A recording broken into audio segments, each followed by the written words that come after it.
pumunta o hindi kayo mabuhay. Ito ba dahil mas napagandaan na natin magsabi ng sinuhukay?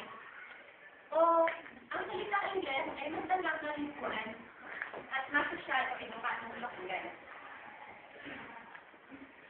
Marami sa ating mga Pilipino ang kanyang nalitan na ang mga tao na magamit ng ating sariling wika ay di kasi galing ang kalibisero. Diba?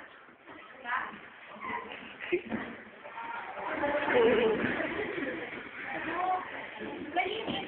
Malimit ay ating narinig. Uy, ang galing naman ng gastika nila. Kasi pure English ang speech na. Marami sa namamahala sa ating mga paaralan ang may bibilang sa mga tao nito.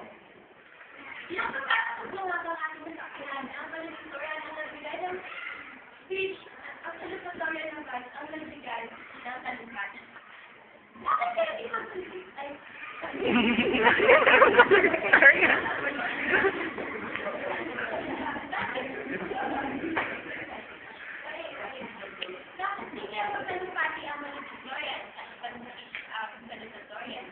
dahil na siguro ang kahanga-hanga ang nagsulit. Hindi naman ako putol sa mga Pilipinong nagsasalita ng isang banyaga. Sa katotohanan, ang abilidad natin mga Pilipino ay isa sa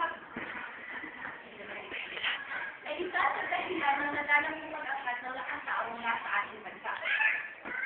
Dahil sa kakalitan natin magsalita at ang mas pinapaklan ng mga kasapunan na Estados Unidos, Inglaterra at Alay ang ating mga agadaos, insyengero, nagulong, nurses, mga gamot yaya at kung ano-ano.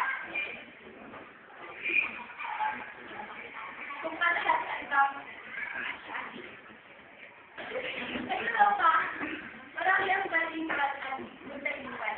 Sa dami ng iba't ibang bigla sa naso ito, marami ang nagsusumikap na matutunan ang salita ng ibang lahi. Malaki ang itutulong nito sa pagkakanap ng trabaho at sa komunikasyon pangangalakan. Ngunit, tignan natin ang mga pansin kung gaano nila mahalin ang kanilang musika.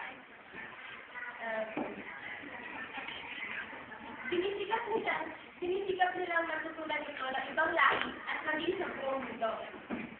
May tiwala sila na ang kanilang wika ay di mas mababa sa salita higit.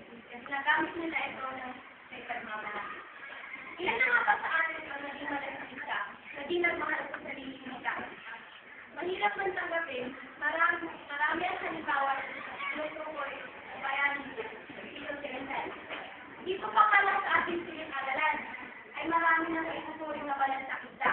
Tanungin nyo nga ang mga sarili nyo, naging balansa na bang kayo isra?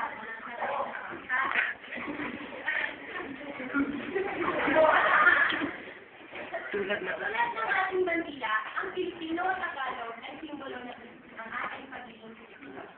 Mahalin natin ito at